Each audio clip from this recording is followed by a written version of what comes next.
selamat jumpa dengan saya Umumina. Kali ini kita akan membahas tentang sistem bilangan real. Nah, himpunan bilangan real itu dinotasikan dengan huruf R. Adalah himpunan gabungan bilangan rasional dan irasional. Nah, sekarang perlu saya tekankan bahwa khusus untuk himpunan bilangan itu notasinya tidak sekedar satu huruf seperti ini.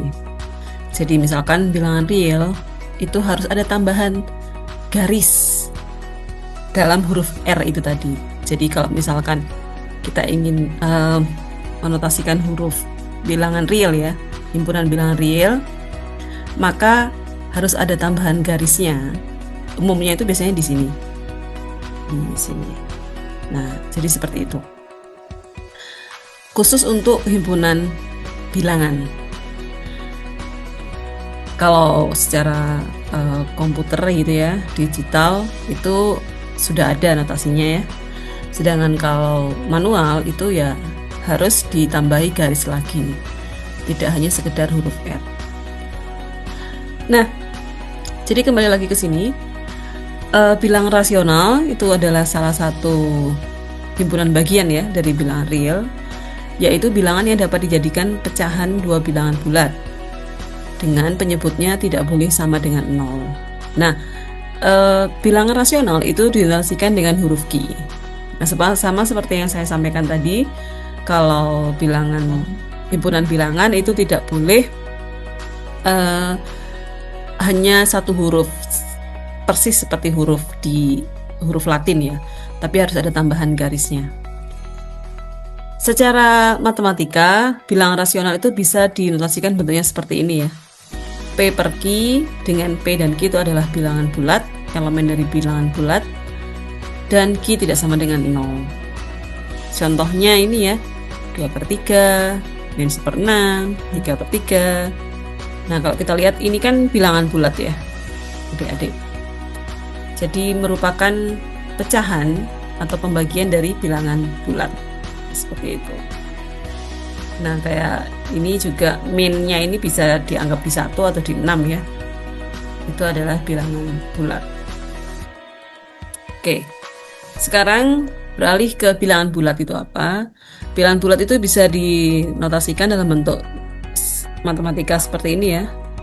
Yaitu dari min tak hingga, misalkan min 3, min 2, min 1, 0, 1, 2, 3 sampai plus tak hingga. Kemudian himpunan bagian dari bilangan bulat itu adalah bilangan asli, yaitu bilangan yang dimulai dari angka 1 ya. Bilangan bulat yang dimulai dari angka 1 yaitu 1, 2, 3 dan seterusnya.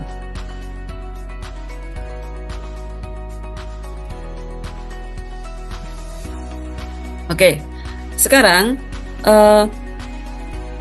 bilangan real itu notasinya adalah huruf R ya, R dengan tambahan garis. Itu dari kata-kata real. Sedangkan kalau bilangan rasional itu dari kata-kata kosen. Kosen itu pecahan. Bilangan asli itu dari kata-kata natural ya, natural asli, sehingga notasinya adalah huruf N. Nah, kalau bilangan bulat, mengapa dia dinotasikan dengan huruf Z? Kenapa bukan huruf I dari kata integer? Oke, silakan dituliskan di komen. Kemudian lanjut, ada bilangan rasional, ada juga bilangan irasional. Karena bilangan real itu kalau dia bukan bilangan rasional, berarti dia bilangan irasional. Begitu juga sebaliknya. Jadi lebih tepatnya bilangan irasional adalah bilangan yang tidak dapat dinyatakan sebagai bilangan rasional, yaitu tidak dapat dinyatakan sebagai pecahan dua bilangan bulat. Contoh yang paling mudah ya kita ambil akar dari bilangan bulat ya. Akar 2, akar 6 yang bukan bilangan bulat. Seperti misalkan akar 9 itu bilangan rasional karena akar 9 sama dengan 3. Selain akar 2 dan akar 6, bisa juga kita ambil pi ya, pi number, bilangan pi. Nah, mungkin banyak yang berpikir bahwa pi itu adalah bilangan rasional karena pi itu sama dengan 22 per 7. Itu tidak benar. Jadi 22 per 7 itu adalah pendekatan untuk pi. Nah, Pi-nya sendiri itu 3,14 sekian sekian sekian yang tidak sama dengan 22/7, sehingga dia dikategorikan sebagai bilangan irasional. Sekarang kita akan membahas tentang garis bilangan. Di sini perlu saya berikan ya garis bilangan karena nanti akan terkait pada video berikutnya, yaitu tentang persamaan dan juga pertidakssamaan. Di sini di bagian kanan itu dikhususkan untuk yang bilangan positif, sedangkan yang bagian kiri itu adalah bilangan yang negatif. Dan ini berlaku untuk semua bilangan real ya, tidak hanya bilangan bulat. Nah, kalau kita lihat di sini adik-adik, bilangan bulat ini ya mempunyai sifat yang unik ya, tidak seperti bilangan real, yaitu dia mempunyai sifat keterurutan. Keterurutan maksudnya begini, kalau diminta untuk menyebutkan bilangan bulat terbesar yang lebih kecil dari 3 misalkan, maka jawabannya adalah 2. Tapi apakah ada bilangan real yang terbesar yang lebih kecil dari 3? Kita nggak bisa menjawab, karena bisa jadi seseorang akan menjawab 2,9, tapi mungkin orang lain akan menjawab 2,999. Nah, itu akan terus, sehingga kita tidak tahu batasnya. Nah, maka dari itu, bilangan real itu tidak mempunyai sifat keterurutan seperti bilangan bulat. Oke. Nah, sekarang kita akan membahas selang atau interval dalam bilangan real. Jadi selang yang biasanya dipakai itu ada 6 ini ya, atau interval.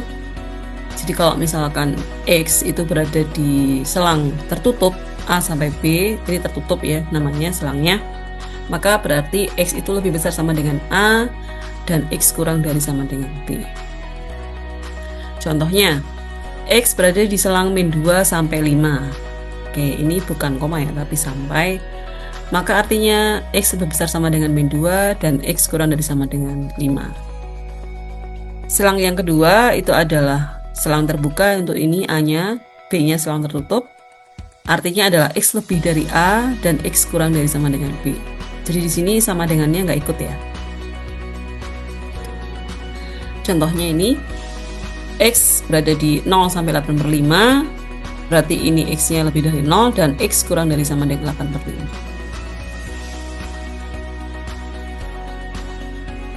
Yang ketiga, selang tertutup A sampai selang terbukanya B, berarti dengan cara yang sama kita bisa mendefinisikan, kita bisa mengartikan bahwa X lebih besar sama dengan A dan X kurang dari B.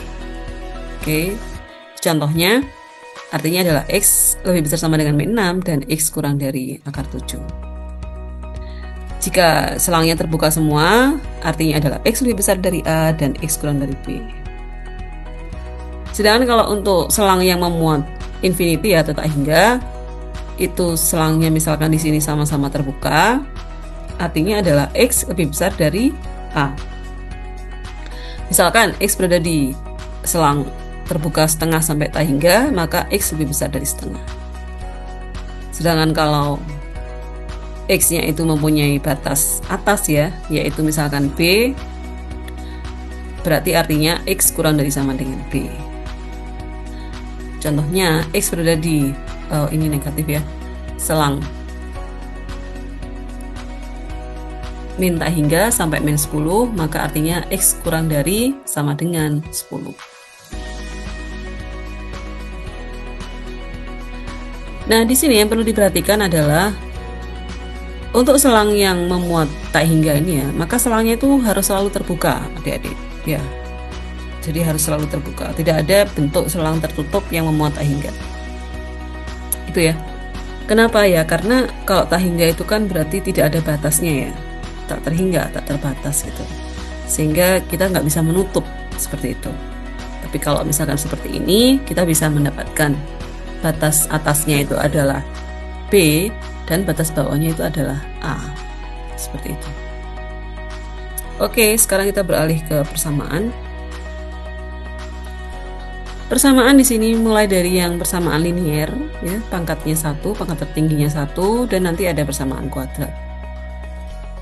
Sekarang kita akan menyelesaikan untuk persamaan linier.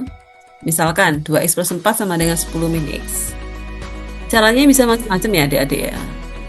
bisa langsung jadikan satu ruas, atau ini misalkan kalian tambahkan dengan X sehingga nanti sisanya hanya konstan 10, atau bisa juga ini misalkan dikurangi 2X sehingga nanti yang ini sisa yang konstan yang di sebelah kiri. Jika ditambahkan min 2X dari kedua sisi, maka diperoleh 4 sama dengan 10 min 3X, atau artinya 3X sama dengan 6, yang berarti X sama dengan 2A. Itu tadi salah satu contoh untuk menyelesaikan persamaan linier ya. Kemudian di sini ada persamaan kuadrat yang cukup menarik ya untuk kita cari solusinya. Misalkan X kuadrat min 5X sama dengan min 6. Nah, dalam hal ini kita jadikan satu ruas ya untuk menyelesaikan. Karena di sini bentuknya itu penjumlahan dan pengurangan ya, masih ada gitu, maka harus kita jadikan bentuk perkalian sehingga nanti bisa kita cari solusinya atau faktornya. Nah, untuk mendapatkan solusi atau faktornya itu tadi kita gunakan metode pemfaktoran ya. Faktoran. Caranya adalah di sini kita misalkan ini adalah B ya, min 5, dan 6 itu adalah C. Nah, ketika koefisien dari X kuadratnya itu 1 ya, di sini kita lihat bahwa X kuadratnya itu kan dikali 1 ya. Maka akarnya itu atau faktornya itu adalah min 5 ini itu adalah minus dari penjumlahan kedua faktor atau kedua akar. Dan 6 itu adalah perkalian dari kedua akar. Jadi bilangan apa ya yang kalau dijumlahkan hasilnya adalah 5, karena di sini min 5 ya, sudah min gitu, berarti nanti min kali min adalah plus. Jadi faktor bilangan apa yang kalau dijumlah nilainya adalah 5 dan kalau dikali hasilnya adalah 6, maka bilangan itu adalah 2 dan 3 ya. Jadi bisa kita langsung, misalkan kalian langsung mendapatkan akarnya 2 atau 3, tidak masalah ya. Tapi kalau kita diminta untuk menjelaskan secara rinci, kita harus faktorkan di sini X min 2 X min 3 sama dengan 0. Ya, di sini bisa dilihat bahwa kalau kita kalikan sama dengan ini ya, X kuadrat min 5X plus 6 sama dengan 0. Kemudian kalau misalkan ada A kali B sama dengan 0, berarti A-nya harus sama dengan 0 atau B-nya sama dengan 0. Jadi bisa kita tulis di sini, ini misalkan A ya. Jadi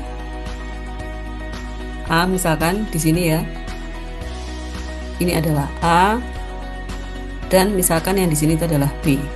Nah, jika A kali B sama dengan 0, maka pastilah